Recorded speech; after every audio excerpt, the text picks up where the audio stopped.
नमस्कार। धूमिल पांडुलिपि में आप सबका स्वागत है।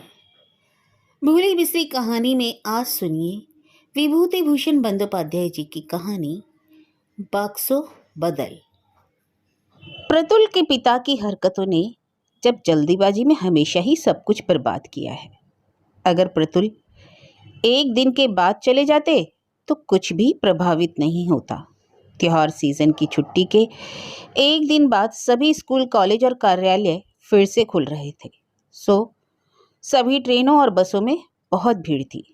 प्रतुल इतनी जल्दी में नहीं था, तो उसे इस भीड़ के साथ वापस यात्रा क्यों करनी पड़ेगी फिर? हिल स्टेशन 23 मील दूर था।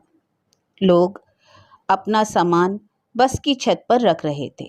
सूटकेस, बक्से, बिस्तर, बड़ा बवाल खड़ा हो रहा था। अधिकांश कॉलेज के छात्र थे जो उत्तर बंगाल एक्सप्रेस से कोलकाता जा रहे थे। प्रतुल दूसरी दिशा में असम में लिए उत्तरी बंगाल जा रहा था। बस शुरू हो गई। प्रतुल के दोनों ओर बैठे तंबाकू के दो व्यापारी व्यापार की अपनी बातचीत कर रहे थे। उनके सामने की सीटों पर एक सज्जन अपनी पत्नी और बच्चों के साथ बैठे थे। उन्होंने एक पूरी पंक्ति पर कब्जा कर लिया था।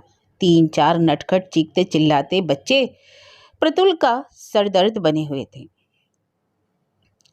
प्रतुल ने किसी तरह अपने लिए जगह बनाई, लेकिन सबसे छोटा लड़का खिड़की से बाहर देखने के लिए उसकी गोद में चढ़ने की कोशिश कर रहा था। हालांकि यह काफी दर्दनाक और असुविधाजनक था, किंतु प्रतुल ने विनम्रता के लिए अपनी झुंझलाहट को दबा दिया।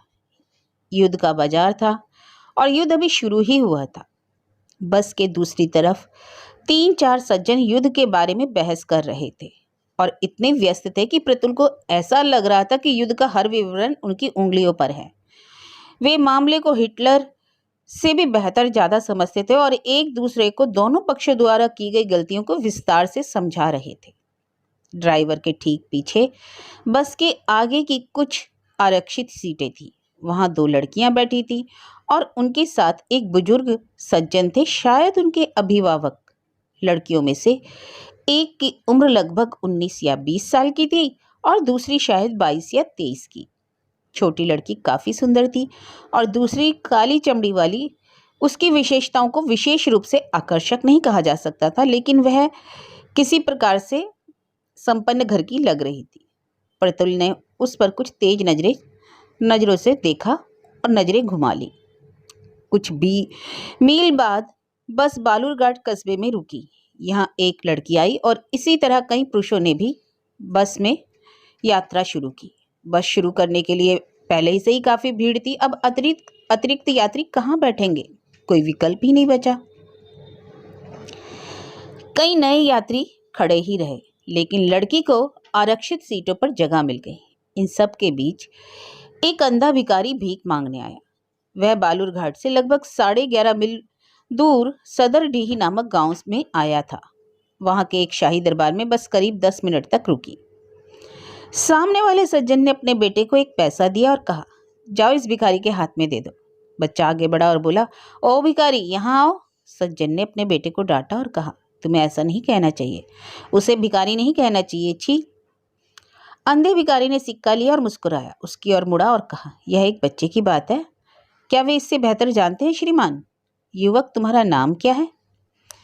धूल के बाद के एक विशाल बादल ने बस के पीछे सब कुछ छिपा दिया था और प्रतुल सोच रहा था कि बस के ऊपर उसका बिस्तर अब तक धूल में 7 परत गहरा हो गया होगा। सड़क थी कि खत्म ही नहीं हो रही थी। विशाल खेतों में फैला हुआ था, कभी दलदल और चावल के पेड़ और कुछ गांव। यह अक्टूबर का अंत था। शुक्र है बहुत गर्म नहीं थी, नहीं तो बस में जितनी भीड़ थी गर्मी में तो असहनीय हो जाता। बस के चलने से भी कोई मदद नहीं मिलती। प्रतुल ने एक बार अपना सिर बाहर निकाला और जांचा कि कोई स्टेशन दिखाई दे रहा है कि नहीं। बस के एक झटके में बालूरघाट की लड़की ने एक किताब गिरा दी। यह किसी के पैर से टकराया और सीटों के बीच के गैप से फिसलते हुए प्रतुल की सीट के ठीक पैरों पर आकर रुक गई। प्रतुल झुके और उन्होंने किताब उठाई। यह अंग्रेजी के लिए एक कॉलेज की पाठ्य पुस्तक थी, 8 विक्टोरियन कवि। उसने लड़की का ध्यान आकर्षित करने के लिए किताब को ऊपर रखा और कहा, यहाँ तुम्हारी किताब नीचे गिर गई है, और पुस्तक उसने वापस दे दी। प्रतुल ने अब तक ध्यान नहीं दिया था। यह लड़की बस में सवार सभी लड़कियों में सबसे सुंदर थी। उसकी त्वचा बहुत गोरी थी, 20 से अधिक उम्र की नहीं थी और अविवाहित थी। उसे पहले ही पता चल गया कि वह एक कॉलेज की छात्रा है। पर वह किस कॉलेज में थी? उसका क्या नाम था? वह बालूरघाट के किस परिवार से हो सकती है? हिली हिली हिली टीन की बड़ी छतें और बारिश के पेड़ दिखाई दे रहे थे, यानी कि हिली बाजार। कोई स्टेशन का सिग्नल दिखाई दे रहा था।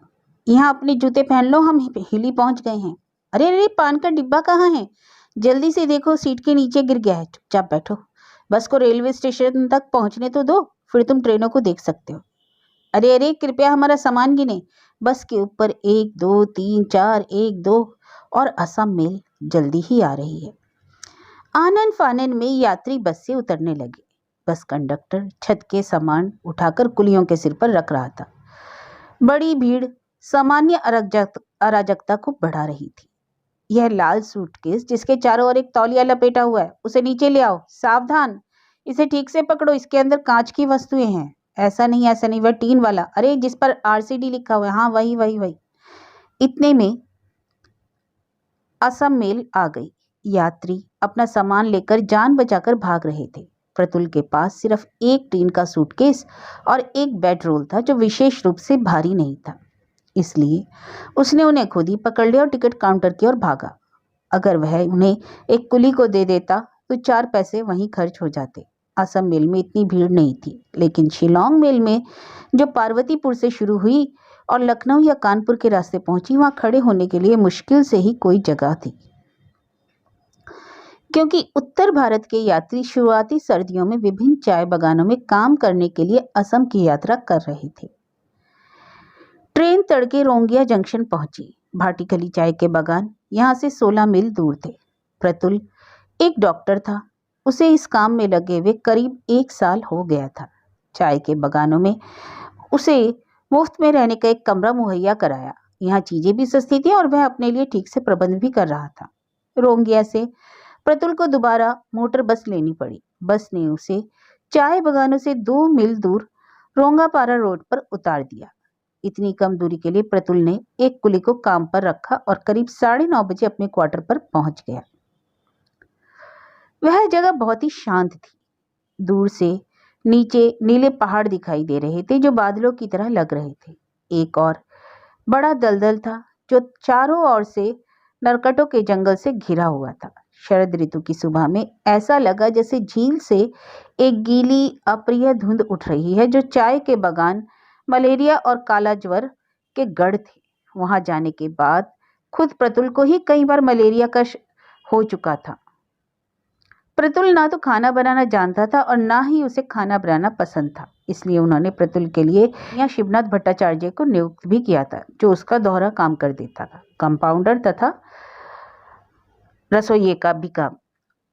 औषधालय का सेवक प्रतुल का अभिवादन करने के लिए दौड़ता हुआ आया और उससे कहा कि शिवनाथ ने तो 2 दिन की छुट्टी ली है, जो कि घर चला गया है। वह परसों गांव से वापस आ जाएगा। प्रतुल आज सिर्फ इसलिए आया था क्योंकि उसके पिता ने ही उसे दौड़ा दिया था, नहीं तो वह भी परसों के दिन आगे आ जाता और उसे इतनी जल्दी आने का इरादा भी नहीं था।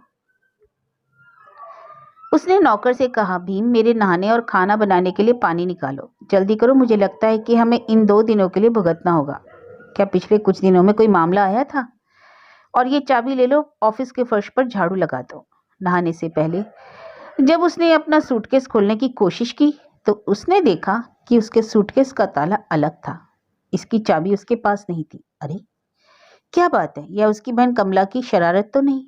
कल जाने से पहले उसने अपना बैग पैक कर लिया था। वह भ्रमित हो गई होगी और यहाँ कोई और ताला लगा दिया होगा। काफी मशक्कत के बाद उसने एक पतली धातु की छड़ से ताला खोला। उसने अपनी धोती निकालने के लिए सूटकेस खोला और सूटकेस में रखे सामान को देखकर हैरानी से ठिठक गया। अरे, ये किसके कपड़े हैं? किसकी साड़ी है? बॉक्स के ऊपर बड़े करीने से रंग बिरंगी साड़ियां थी। उसके नीचे 6 या 7 ब्लाउज, 2 पेटीकोट, एक पाउडर बॉक्स, क्रीम का एक जार और अधिक अच्छे दिखने वाले लंबे और गोल बक्से, बड़े और छोटी बोतलें, एक साबुन का पैक, एक लेखनी का पैड, फाउंटेन पेन, स्याही, ये पत्रों का एक गुच्छा, एक दर्पण, एक कंघी भी थी और भी बहुत कुछ। क्या मुसीबत है, किसका बक्सा है? पहले तो उसने सोचा कि शायद अपनी बहन कमला का सूटकेस है, किसी गलती से नहीं, क्या पता कमला ने ही अपनी शरारत की हो।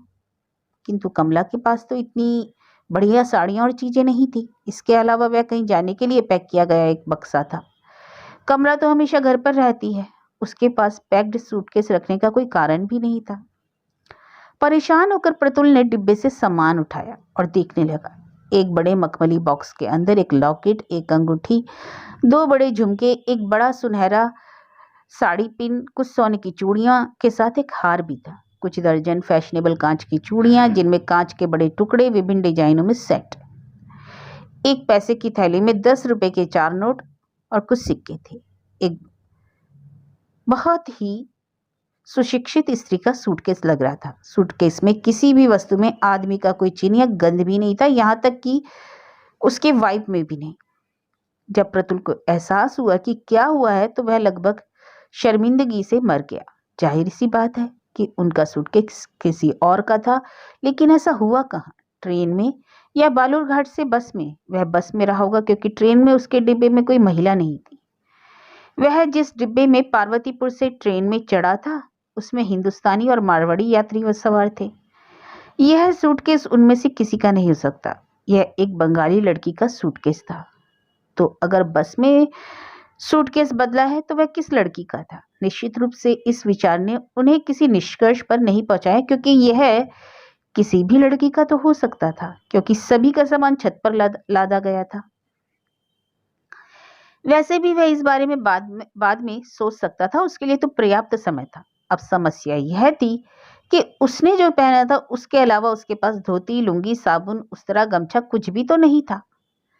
और चाय बगान में फ्रेंच इक्वेटोरियल अफ्रीका की तरह एकांत में था, और आपको यहाँ कुछ भी नहीं मिलेगा। 7 मील दूर एक छोटे से बाजार में मारवाड़ी कपड़े की दुकान थी, लेकिन वहां के कपड़े एक बंगाली सज्जन के लिए उपयुक्त नहीं थे। लेकिन अभी वह नहाने के बाद क्या पहनेगा? नहाने के बाद खुद को सुखाने के लिए गमछा भी नहीं था। और दाढ़ी कैसे बनाएगा? प्रतुल अपनी दाढ़ी खुद बनाता था। भले ही उस तरह की उपलब्ध ना हो तो वह कभी भी नाई की तरह पास नहीं जाता था, भले दाढ़ी उसकी कितनी भी लंबी क्यों ना हो जाए। अपने इस जीवन काल में कभी भी इस तरह की दुविधा का सामना उसने नहीं किया। वह अब क्या करेगा? उसे कोई रास्ता नहीं सूझ रहा था। बहुत सोचने के बाद उसने फैसला किया कि यह सूटकेस किसी का भी हो, पर उसे अभी के लिए तो एक गमछा और एक साड़ी का उपयोग तो करना ही होगा। इसके सिवा कोई चारा नहीं था। अब साड़ी चुनने की कोशिश करना, यह भी मुश्किल था। सफेद सफेद साड़ियों में सोने के धागे की सीमाएं थी और शांतिपुर या फर्श टांगा की हथकरघा साड़ियां थी। मोटे साधारण वाले सभी रंगीन थे। कुछ बहुत महंगी साड़ियां थी और उसे अब जल्द ऑफिस जाना था, चुनाव भी जल्दी करना था। अंत में एक सुनहरी सीमापुरी शांतिपुरी साड़ी उसने चुन ली, सफेद ब्लाउज के साथ। क्या करे, कोई उपाय नहीं है, लेकिन उसे किसी न किसी तरह से अपना मन बनाना था। उन्हें रंगीन साड़ियों में से एक का उपयोग करके स्नान करना होता तो बाद में ट्रेन में पहने हुए गंदे कपड़े पहनकर कार्यालय प्रबंधक से मिलना भी है। वह कार्यालय प्रबंधक को सब कुछ बताने जा रहा था, फिर वहीं से सलाह भी मांगता। दाढ़ी बना नहीं सका, क्या किया जाए? उसने रंग बिरंगी साड़ी पहनकर नहाया, फिर ट्रेन के ही कपड़े पहने और मैनेजर से मिलने चला गया। मैनेजर अंग्रेज था, नाम था सिम्पसन। वह चाय के पौधों की छटाई की देखरेख कर रहा था। प्रतुल को देखते ही उसने अपने मुंह से पाइप निकाला। अरे नमस्कार डॉक्टर, सुप्रभात। आप यहाँ पहले से ही? हम तो सोचा कि तुम पहले यहाँ नहीं आओगे। जी मैं 2 दिन पहले आ गया हूँ और वास्तव में थोड़ी परेशानी में हूँ। अच्छा, क्या बात है? सब घटना सुनकर साहब हंस पड़े। कहो डॉक्टर, तुम औरतों के कपड़े में कैसे हो गए? कहो, क्या कोई गुलाब साथ है? तुम्हारी जगह अगर कोई और होता। सर मैं मजाक नहीं कर रहा हूँ, मैं यह एक समस्यात्मक स्थिति में हूँ और मेरे पास दाढ़ी बनाने के लिए कपड़ा या उस्तरा भी नहीं है। साहब ने प्रसन्नता से कहा, व्यवस्था मैं कर दूंगा। मैं अपना एक सूट साथ भेजूंगा, मेरे पास एक अतिरिक्त शेविंग किट भी है, इसे अपने साथ ले जाएं। अरे तुम एक जवान आदमी हो, रोमांस क्या तुम्हें पसंद नहीं? आपकी उम्र में तो। सर रोमांस क्या, यह तो एक समस्या है। सोने के गहने, पर्स में पैसे, क्या मुझे पुलिस को सूचित करना चाहिए? अरे जाने भी तो, आपने मुझे बताया यही काफी है। कोई भी आपको चोर के रूप में नहीं पकड़ पाएगा। आप शाम को मेरे सामने बक्से की सामग्री की सूची बना सकते हैं। चलो अब मेरे बंगले में चलो, मैं तुम्हें चीजें दूंगा। पर अच्छा रोमांस बनाया है आपने। जी शुक्रिया। अच्छा, इसका उल्लेख करने की आवश्यकता नहीं है। आइए अपने क्वार्टर में लौटने और दोपहर का खाना खाने के बाद प्रतुल ने एक सिगरेट जलाई, लेट गया और झपकी लेने की कोशिश की, लेकिन नींद नहीं आई। उसका दिमाग तमाम अजीबोगरीब घटनाओं को उलट पुलट कर सोचता रहा। प्रतुल की उम्र लगभग 25 वर्ष की थी और अभी अभी मेडिकल स्कूल से स्नातक किया था। चाय बगान में नौकरी मिली थी, शादीशुदा नहीं था और किसी लड़की के साथ उनका कभी भी कोई विशेष रूप से घनिष्ठ संबंध भी नहीं था। रोमांस कहलाने वाली चीज को उसने कहानियों और उपन्यासों में पढ़ा होगा, लेकिन अपने जीवन में किसी तरह नहीं। वह कभी नहीं आया था। मेडिकल स्कूल में पढ़ते समय भी कुछ नर्सों से परिचय अवश्य हुआ, इससे ज्यादा कुछ भी नहीं। और वैसे भी स्थानीय नर्सें देखने लायक भी नहीं थी। रोमांस की तो बात ही छोड़ दीजिए। उसके साथ इस तरह की घटना भी कभी नहीं हुई थी। उसका सूटकेस किस लड़की के साथ बदला? बालूरघाट पर सवार हुई लड़की या उन दो लड़कियों में से जो पहले से ही बैठी थी? वैसे बालूरघाट की लड़की काफी सुंदर थी। हालांकि वह एक छात्रा थी जिसका अनुमान उसकी पुस्तक 8 विक्टोरियन कवियों से लगाया जा सकता है। क्या नाम था उसका? कौन सी जाति थी? ब्राह्मण या कायस्थ या वैद्य? अचानक उसे याद आया कि सूटकेस में नीले रिबन से बंधा हुआ पत्रों का एक गुच्छा भी था। निश्चित रूप से वहां लड़की का नाम मिल सकता है। उसे इस बारे में जल्दी सोचना चाहिए था। उसने उठकर सूटकेस खोला। साड़ियों के नीचे एक तरफ चिट्ठियों का गुच्छा था। उसने उसे बाहर निकाला और आकर बिस्तर पर बैठ गया। लगभग 15 पत्र थे, एक ही लिखावट और महंगे नीले लीलन के कागज के लिफाफों पर पता था। आमिया मजुमदार, CYOCRPL 22/6, नीलमणि दत्ता लेन, बाग बाजार, कोलकाता। क्या राहत है, उसे पता मिल गया। अब चिंता की जरूरत नहीं। वह कल एक पत्र लिखेगा। लड़की भी काफी असहज स्थिति में होगी। उसके पास एक भी साड़ी या ब्लाउज नहीं हो शायद। साथ ही उसके पैसे और आभूषण खोने की अतिरिक्त चिंता भी तो उसे होगी। और उसने तो अब तक सारी उम्मीद भी छोड़ दी होगी। अगर उसने को अपना सूटकेस मिल जाए तो वह उसे खोलते ही बाहर निकल सकती थी। वह यहाँ खाने के लिए घर से कुछ गुड़ और चावल भी अपने साथ ला रहा था। एक तारों की जड़ थी, एक जोड़ी जूते विशेष रूप से नए नहीं थे और निश्चित रूप से उसकी धोती शर्ट कुर्ता भी था, जो कि लड़की के एक भी काम की चीज नहीं थी। मजूमदार मजूमदार कौन सी जाति होती है? कायस्थ, वैद्य या ब्राह्मण या कुछ और? प्रतुल उन पत्रों को पढ़ने के लिए ललचाता रहा जिन्होंने उन्हें लिखा था। पुरुष या महिला, वह प्रलोभन का विरोध करने में कामयाब रहा। वैसे किसी और का पत्र पढ़ना सही नहीं है। सारा दिन रात बीत गया, लेकिन प्रतुल लड़की के बारे में सोचना बंद नहीं कर सका। जितना उसने दूसरी चीजों के बारे में सोचने की कोशिश की, उतना ही वह एक ही चीज के बारे में सोचने लगा, बालूरघाट की वह लड़की और उसका सूटकेस। अगले दिन उसने उसे एक पत्र लिखा। उसे आदरणीय महोदया के रूप में संबोधित भी करते हुए उसने सूटकेस विनिमय की स्थिति में के बारे में बताया। उसने सूटकेस में रखी चीजों की सूची, जेवर, पैसे, कपड़े दिए।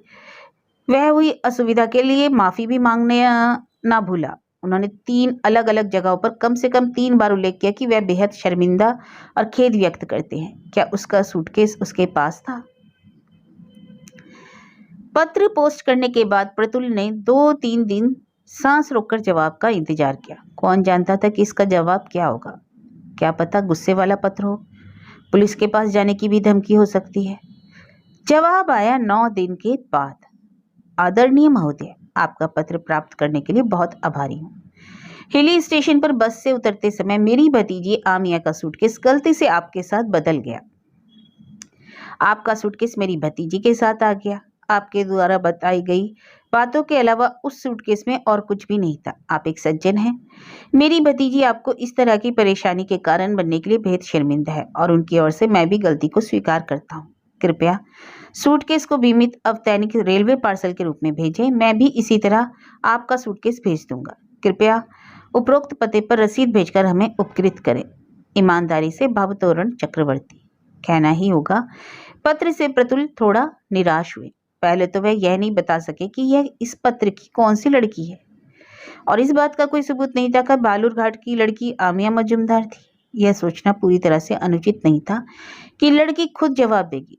अब यह चाचा श्री भवतरो चक्रवर्ती बीच में कहां से आ गया? कि चाचा से एक बात स्पष्ट थी, और वह यह थी कि वह एक ब्राह्मण थी और वह भी ब्राह्मण था। अगले दिन उसने एक आदमी को ट्रेन से सूटकेस भेजने के लिए भेजा, और सप्ताह के अंत तक उसका सूटकेस उसके क्वार्टर में कुली के सिर पर पुरानी हालत में आ गया। अंदर की चीजों को स्थानांतरित कर दिया गया था, लेकिन वे सब वहीं थे, यहाँ तक कि ताड़ का गुड़ और चावल भी। यह हुआ बात का अंत। इसके बाद क्या हो सकता है? कुछ भी तो नहीं। लेकिन प्रतुल उस लड़की को पूरी तरह भूल नहीं पाया। किसी महिला के साथ उसके जीवन की यह पहली घटना थी। भले ही रोमांस नहीं था, लेकिन थोड़ा रोमांस तो कल्पना की मदद से किया ही जा सकता है। आखिर चाय के बगान में, इस एकाकी जीवन में। और यह भी कि कौन सी लड़की थी उस सूटकेस की मालिक? कहीं बालूरघाट की वह सुंदर सी लड़की तो नहीं? प्रतुल को उम्मीद थी कि लड़की उन्हें धन्यवाद देते हुए पत्र भेजेगी, किंतु ऐसा नहीं हुआ। 5 महीने बाद प्रतुल ने छुट्टी ली और फिर से घर के लिए निकल पड़ा।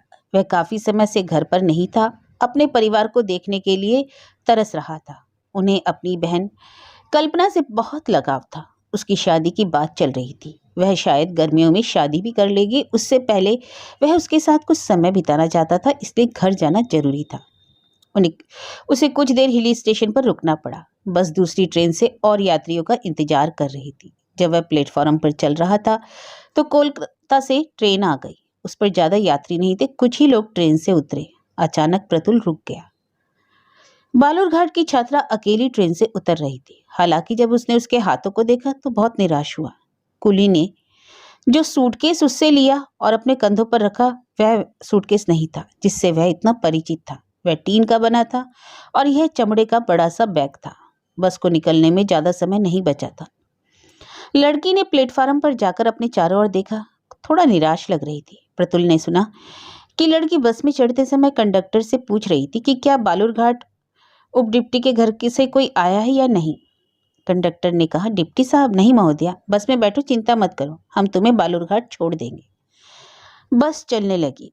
प्रतुल ने रुचि खो दी और दूसरी दिशा में देख रहा था, कुछ और सोच रहा था। वह बालूरघाट की लड़की के प्रति सूटकेस बदलने के कारण ही आकर्षित हुआ था, इसलिए नहीं कि वह सुंदर थी। उसने पहले भी बहुत सारी सुंदर लड़कियों को देखा था।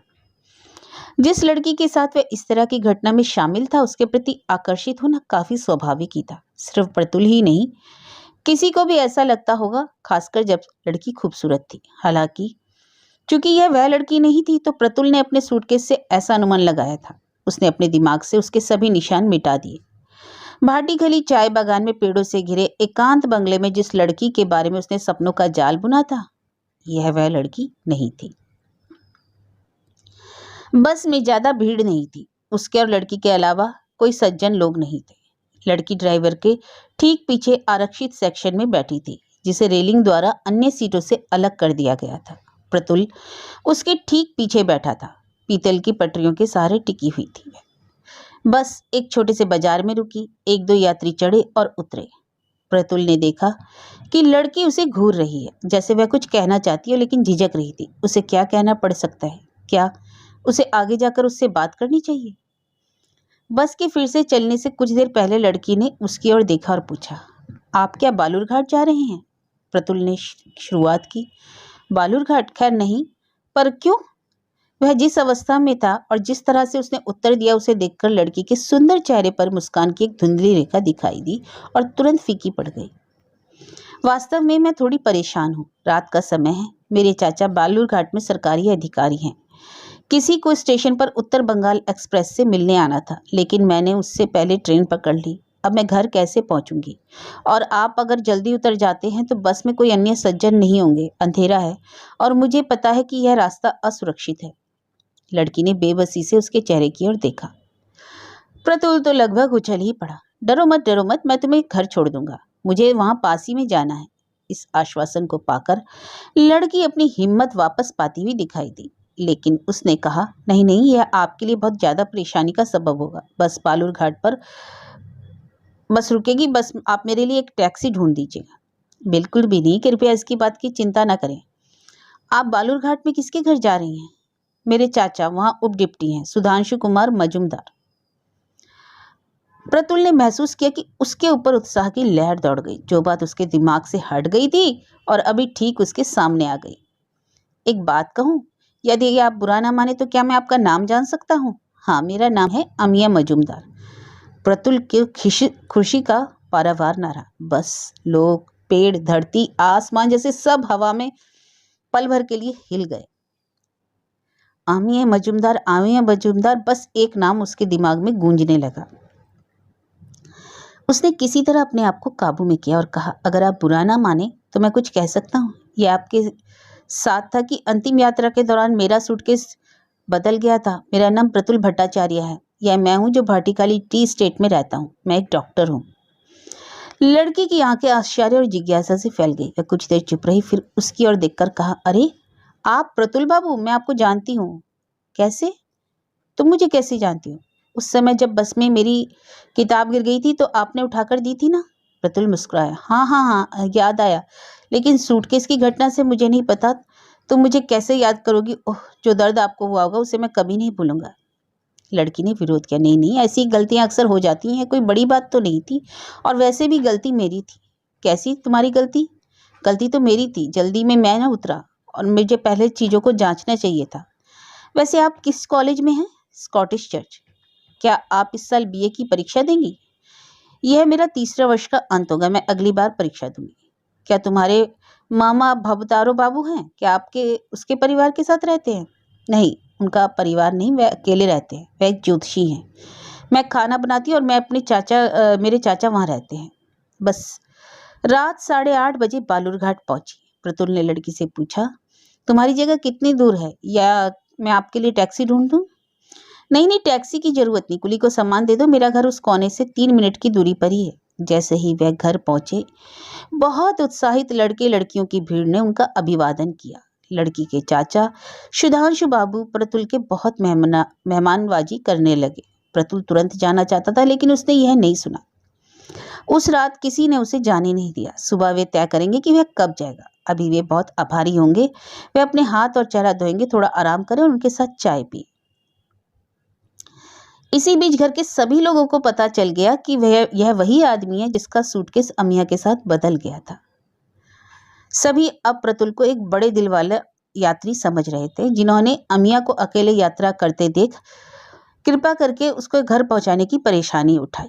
लेकिन जब उन्हें इस बात का पता चला कि प्रतुल फिर से घर में के सभी की कौतूहल और तारीफ का केंद्र बन गया है, लड़की के चाचा को किसी से पता चला कि उन्होंने आकर उससे कहा, अम्मी से जो बातें मैंने तुम्हारे बारे में सुनी, उसके बाद मैं तुम्हें एक साधारण सज्जन के रूप में सोच ही नहीं सकता। आप तो महान आदमी हैं। यह मेरी कल्पना से परे था कि मैं आपसे ऐसे मिलूंगा।